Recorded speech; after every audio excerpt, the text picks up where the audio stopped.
Hablaremos de Charles Dickens. Según parece, este gran escritor no necesitaba de la soledad para concentrarse. Más bien todo lo contrario. Una tarde en Doughty Street, en Londres, la mujer de Dickens, la hermana y su cuñado estaban charlando acerca de lo divino y lo humano del amor, cuando de repente apareció el propio Dickens. ¿Cómo? ¿Vosotros aquí? Dijo, y agregó, estupendo, ahora mismo me traigo el trabajo. Y al rato reapareció con el manuscrito de Oliver Twist, se sentó en una mesita y rogó que siguieran hablando, diferentemente de asuntos banales. Y se puso a escribir. Y de vez en cuando intervenía él también en la conversación y en las bromas. Y después volvía a sus papeles. Dickens escribió mucho, cuentos de Navidad, historia de dos ciudades, era la mejor y la peor de todas las épocas. David Copperfield, almacén de antigüedades, grandes expectativas o grandes esperanzas, ¿no?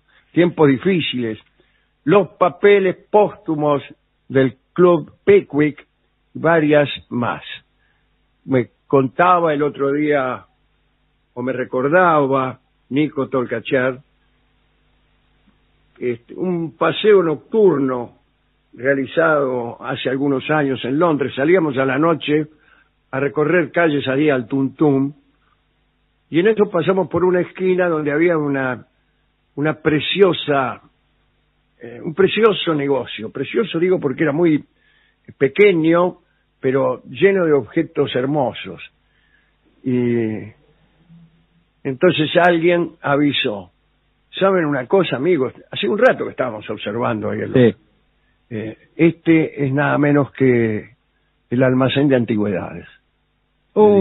Era ese, era el lugar en donde había situado Dickens toda la acción de su novela.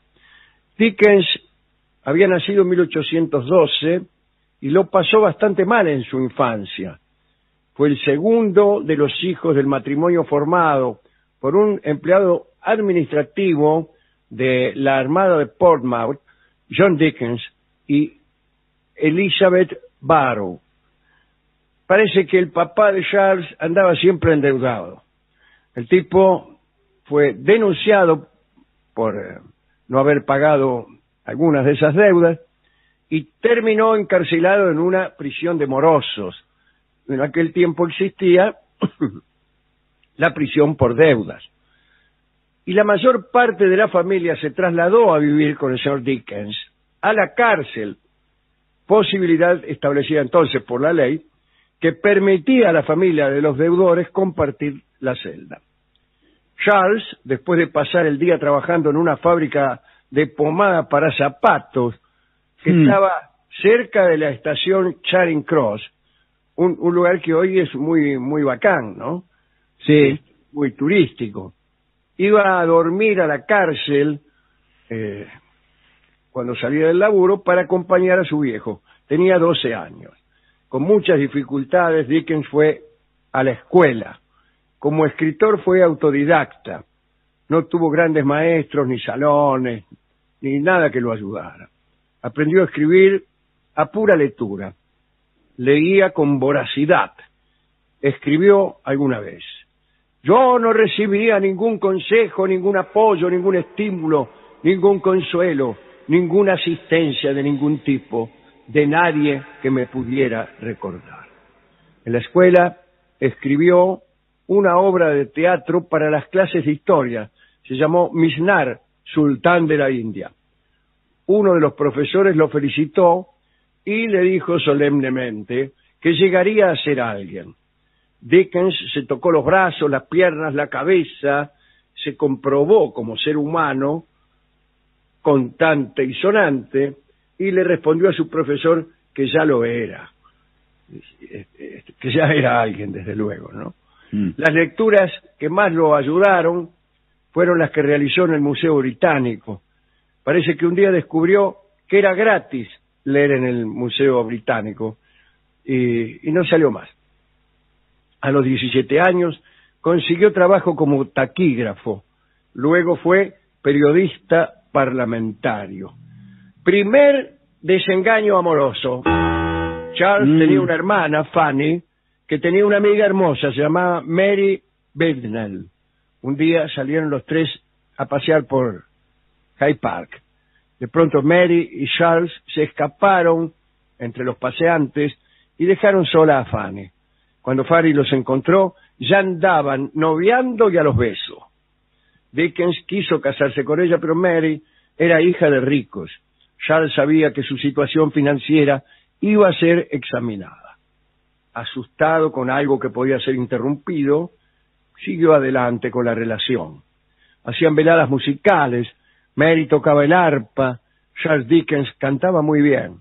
Dice la crónica que ella coqueteaba con el modesto periodista, pero reservándose secretamente para un hombre de su clase. Y así fue. Después de muchas canciones y arrumacos, Mary se fue. Dickens sufrió. No volvieron a verse hasta muchísimos años después. Ella era la señora del riquísimo señor Henry Winters. El reencuentro con María fue en 1855 y dejó profundamente decepcionado a Dickens. Escribió: mi angelical e inconsciente amor se convirtió en una señora gorda que habla. Dickens trabajó en el diario Morning Chronicle y allí se enamoró de la hija de un compañero de redacción. La chica se llamaba Catherine Hogarth. Se quiso casar con ella, pero no tenían plata. Por suerte, al poco tiempo, en 1836, Dickens recibió una propuesta de trabajo importante y eso le dio confianza para encarar el casamiento y se casó nomás con Catherine. Tuvieron 10 hijos, uno atrás del otro. Es un agregado mío, uno atrás del otro. Sí, sí, bueno.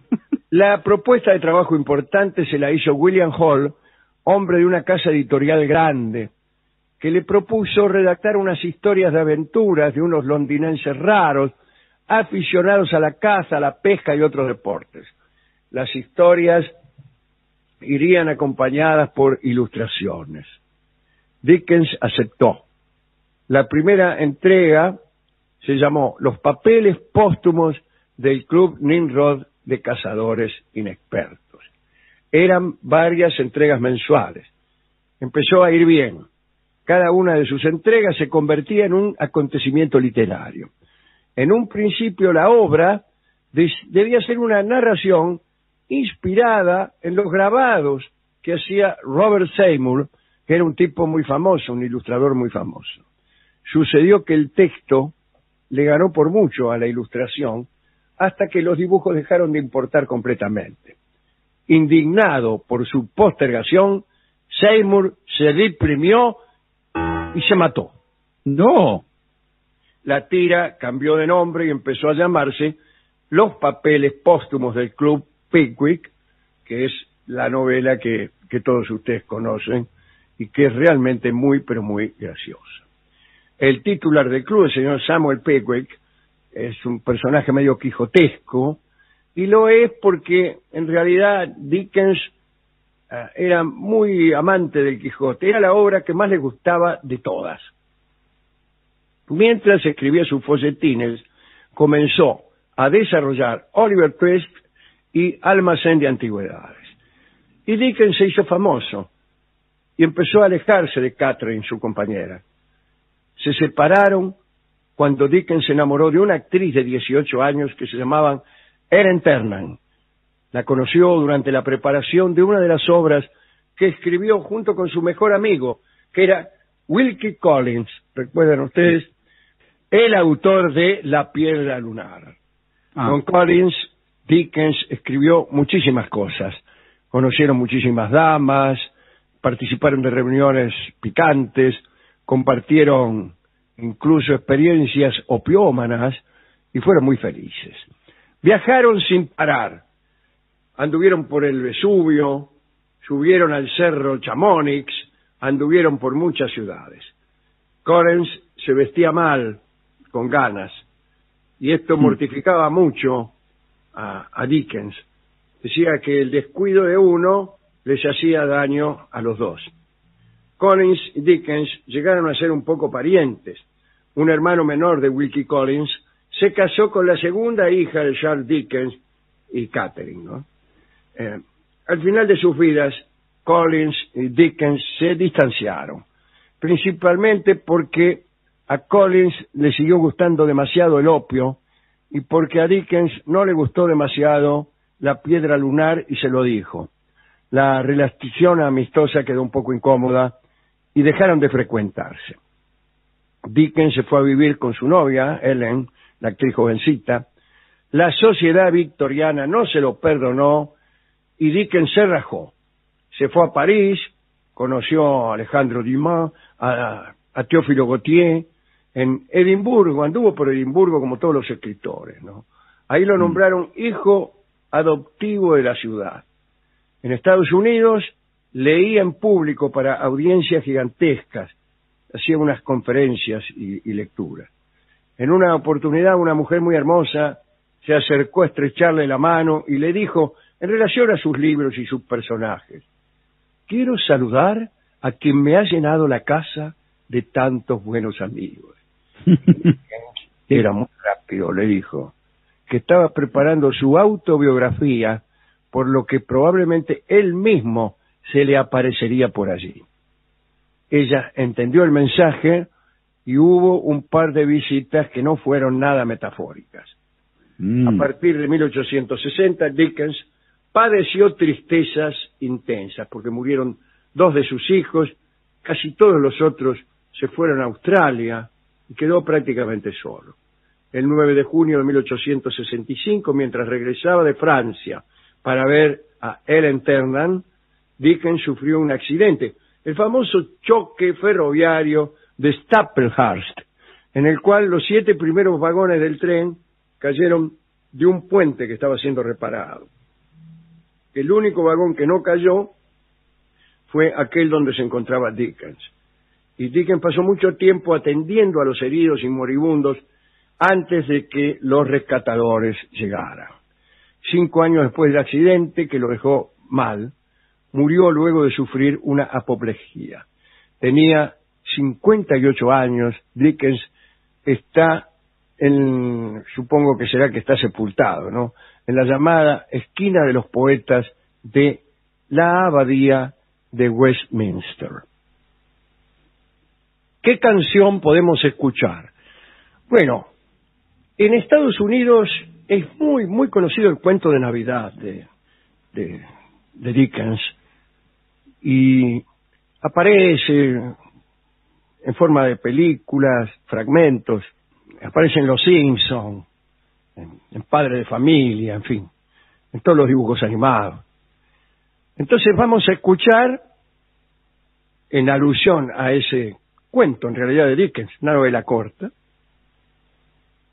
Navidad Blanca, por su famoso autor, Bing Crosby,